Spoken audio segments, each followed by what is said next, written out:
नमस्कार, बहुत स्वागत है आप सभी का। आप देख रहे हैं न्यूज़ 18 और मैं हूं आपके साथ पूजा सचदेवा। पहलगाम में जो टेरर अटैक हुआ उसमें 28 लोगों की जान जा चुकी है और इसी को लेकर बीते कल सीसीएस की एक मीटिंग हुई थी प्रधानमंत्री नरेंद्र मोदी की अध्यक्षता में, जिसमें कई बड़े फैसले लिए गए। 5 मुख्य तौर पर बड़े फैसले जो कल की मीटिंग में लिए गए, जो सीधे तौर पर पाकिस्तान पर एक डिप्लोमेटिक तरीके से स्ट्राइक के रूप में इसको देखा जा रहा है कि बड़े डिसीजंस प्रधानमंत्री की तरफ से लिए गए हैं। लेकिन आज पाकिस्तान के प्रधानमंत्री शहबाज शरीफ की अध्यक्षता में नेशनल सिक्योरिटी कमेटी की वहां पर भी एक मीटिंग होती है और उसमें भी कुछ डिसीजंस लिए गए, बहुत सारी बातें कही गई।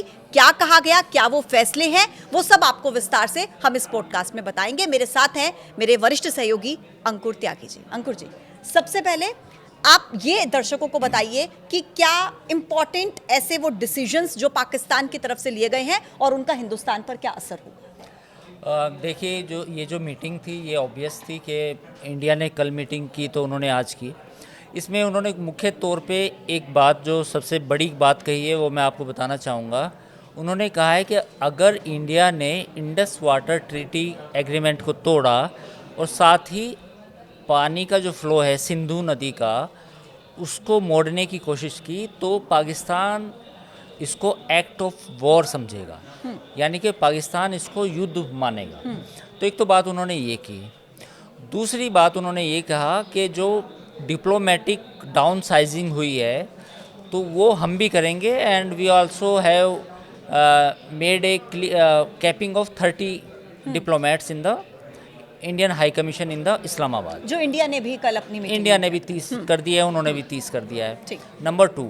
नंबर 3 उन्होंने कहा है कि जो एयर स्पेस है पाकिस्तान का वो पूरी तरह से इंडियन कमर्शियल और पैसेंजर फ़्लाइट्स के लिए बंद रहेगा, यानी वहाँ से कोई फ़्लाइट नहीं जाएगी अब, और it will cost to Indian airlines as per media report of Pakistan. चौथा उन्होंने ये कहा कि अटारी बॉर्डर पूरी तरह से बंद कर दिया जाएगा और अटारी बॉर्डर पर जो सिख श्रद्धालु हैं उन पे पाबंदी नहीं है जो करतारपुर जाते हैं, बट जो बाकी लोग हैं उन पे दिक्कत आएगी। और उन्होंने कहा है कि अटारी बॉर्डर से कोई भी जो सामान का एक्सपोर्ट इंपोर्ट होता है जो अफ़गानिस्तान तक भी जाता है, वो भी बंद है। पांचवा उन्होंने ये कहा है कि जो वीज़ा है, वीज़ा सस्पेंड रहेंगे 27 अप्रैल के बाद सारे वीज़ा इनवैलिड हो जाएंगे। तो जो भी इंडियंस पाकिस्तान में हैं, चाहे उनके पास सार्क वीज़ा है, वो 27 तारीख से पहले इंडिया वापस आ जाए। तो ये फैसले हैं। ठीक है। और इसमें एक जो और बड़ा फैसला है जिस पर मतलब बहुत ज़्यादा चर्चा हो रही है, वो है शिमला समझौते को लेकर। हाँ। जैसा कि कल इंडस वाटर ट्रीटी ये समझौता किया कि भाई जो सिंधु जल समझौता है उसको हम रोक रहे हैं, ये भारत ने फैसला लिया। लेकिन पाकिस्तान अब कह रहा है कि जो शिमला समझौता है उसको हम रोक रहे हैं। तो ये क्या है? हाँ बिल्कुल, ये उसी में बोला जो पहला था, मैं स्लिप कर गया। उन्होंने शिमला समझौते को कहा कि ये होल्ड पे चला गया। ठीक। उन्होंने भी इसे, जैसे इंडिया ने भी उसको सस्पेंड किया है तो उन्होंने भी इसे होल्ड पे कर दिया। ठीक है। होल्ड या सस्पेंड। तो उन्होंने कहा कि शिमला समझौता अब होल्ड पे चला गया है। अब मैं आपको बताना चाहूँगा कि शिमला समझौता क्या है। बेसिकली इंडिया और पाकिस्तान के बीच में जब ये शिमला डिक्लेरेशन हुई तो उसमें ये बात कही गई थी कि इंडिया और पाकिस्तान के जो भी बायलैटरल इश्यूज़ होंगे वो शिमला समझौते के तहत डिस्कस किए जाएंगे, उसमें कोई थर्ड पार्टी इन्वॉल्व नहीं होगी। तो ये दोनों के देशों के बीच में मुआहिदा हुआ था। अब पाकिस्तान का कहना ये है कि अब शिमला समझौते का कोई मतलब नहीं रह गया। अगर हमें थर्ड पार्टी आर्बिट्रेशन में जाना होगा या हमें आईसीजे में जाना होगा या यूएन जाना होगा तो हम जाएंगे, हम आपसे बात नहीं करेंगे। तो ये कुल मिला के लेकिन अंकुर जी, ये तो जो समझौते का आज ये जिक्र कर रहे हैं, ये समझौता तो जब करगिल वॉर हुआ था उस वक्त पर क्या इसमें हस्तक्षेप नहीं किया था? देखिए, ये कहने वाली बात है। शिमला समझौते का कोई मतलब रह भी नहीं गया था ओवर द टाइम, क्योंकि इतना पानी बह चुका है तब से जब ये समझौता हुआ था। उसके बाद कारगिल का युद्ध भी हो चुका है, उसके बाद टेररिस्ट अटैक भी हो चुके हैं, उसके बाद दोनों देशों के बीच में तनातनी भी हो चुकी है, मुंबई हमला हो चुका है, तो उसका कोई मतलब नहीं था। नहीं रह गया। तो इसका बस ये मतलब कि ये अपने वहाँ के, बिल्कुल ये अपने वहाँ की आवाम को दिखाने के लिए कि भाई हिंदुस्तान ने ये फैसले लिए तो देखिए हमने भी ये फैसले ले लिए। लेकिन जो हिंदुस्तान ने फैसला लिया, जो सिंधु जल समझौता है, उसका असर जिस तरीके से पाकिस्तान पर पड़ेगा, हालांकि ये इमीडिएट इफेक्ट तो इसका देखने को नहीं मिलेगा, क्योंकि आप जिस पानी को रोक रहे हैं फिर उसको रोकने के लिए आप उसको स्टोर कहाँ पर करेंगे, आपको डैम्स बनाने पड़ेंगे बड़े बड़े, तो वो एक लंबा प्रोसेस है, मतलब इमीडिएट इफेक्ट के साथ नहीं।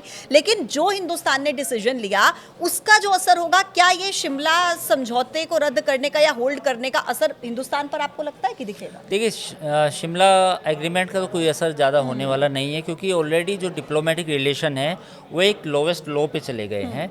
मतलब आप ये कहें कि दोनों देशों के बीच में जो ताल्लुकात है उतने ख़राब हो चुके हैं कि अब कोई शिमला समझौते छोड़िए कि मतलब ही नहीं रह जाता मतलब नहीं रह इसका, जाता।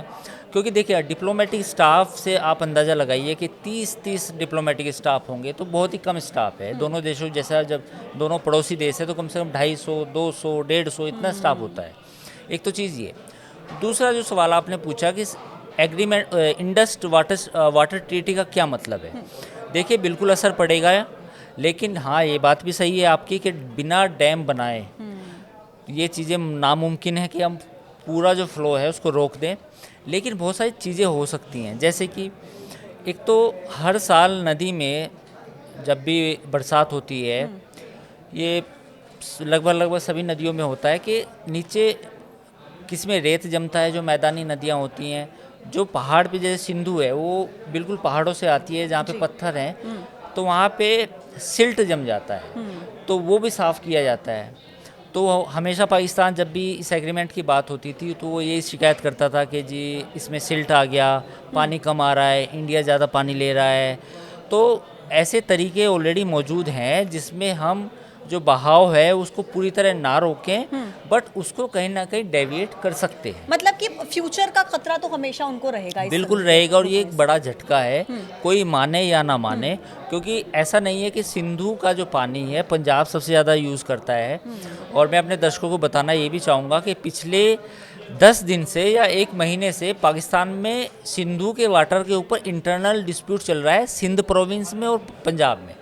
जो पंजाब जो गवर्नमेंट है वहाँ की, जो लोकल प्रोविंशियल गवर्नमेंट है, वो चाहती है कि सिंधु नदी का जो पानी है जो सिंध तक जाता है उसमें पंजाब के हिस्से में ज़्यादा मिले। तो जो सिंध प्रांत है पाकिस्तान का, वो चाहता है कि भैया सिंध का जितना हमें पानी पहले मिलना था उतना ही मिलता रहना चाहिए।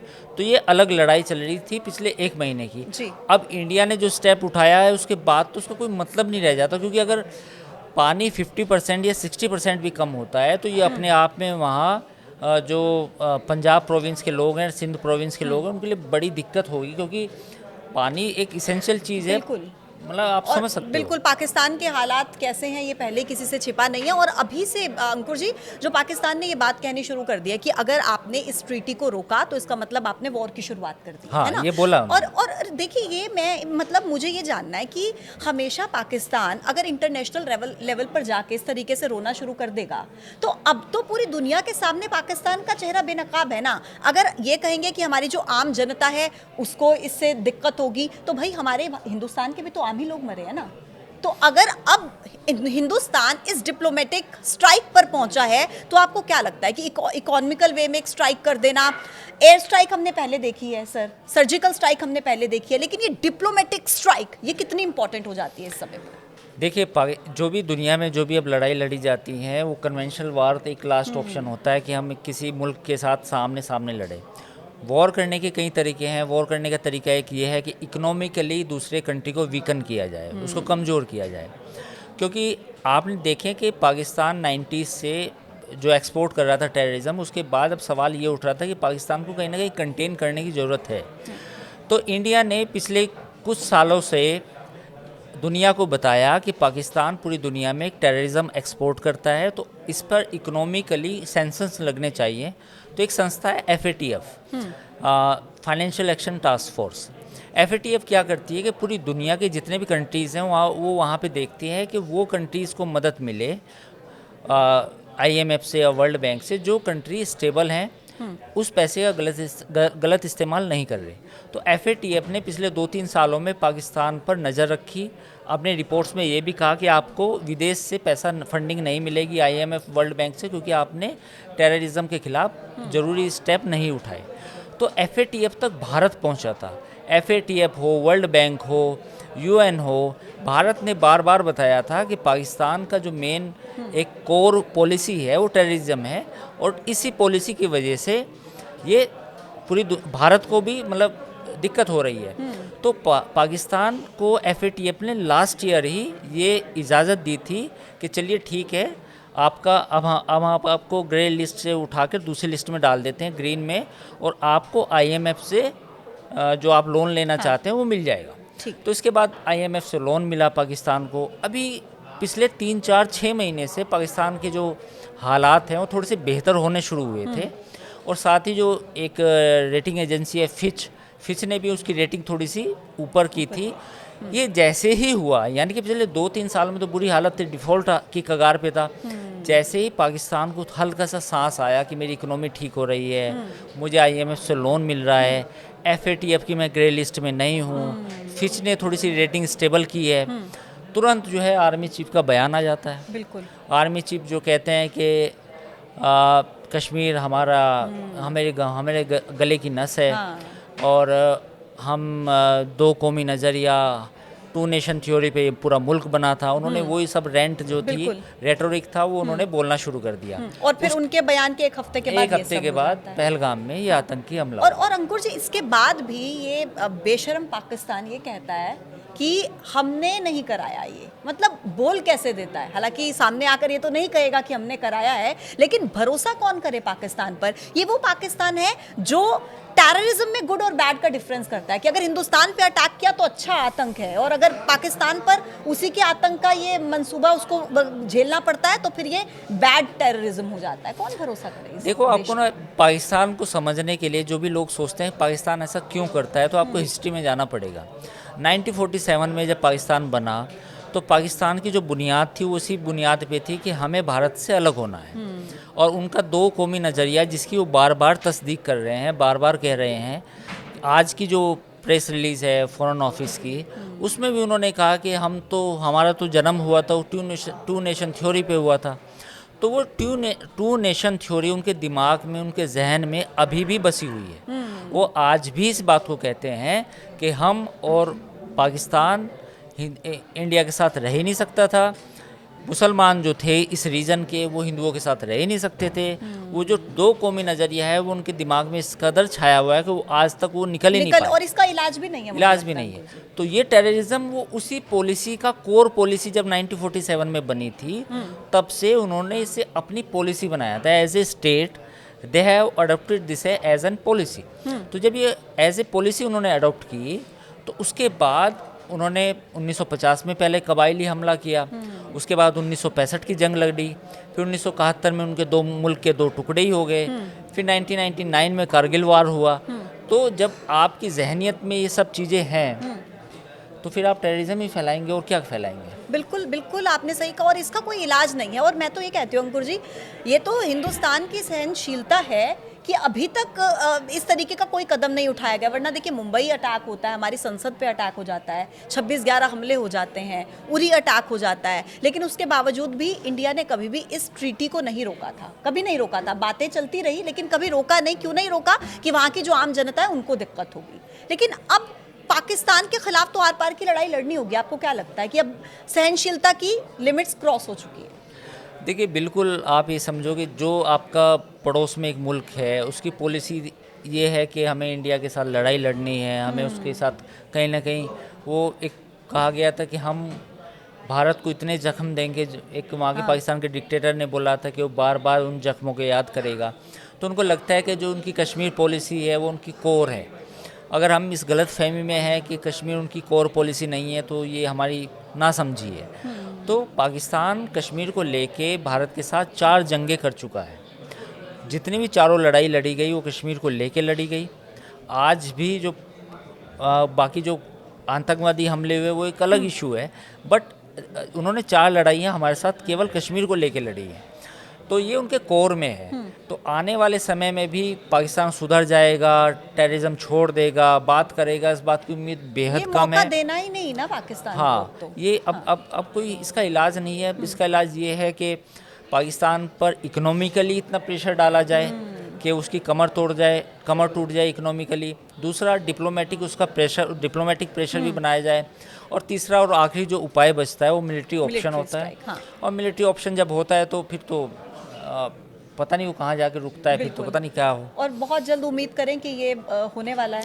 बिल्कुल, देखो हालात तो यही लग रहे हैं कि भारत ने डिप्लोमेटिकली जो स्टेप्स लेने थे वो ले चुका है।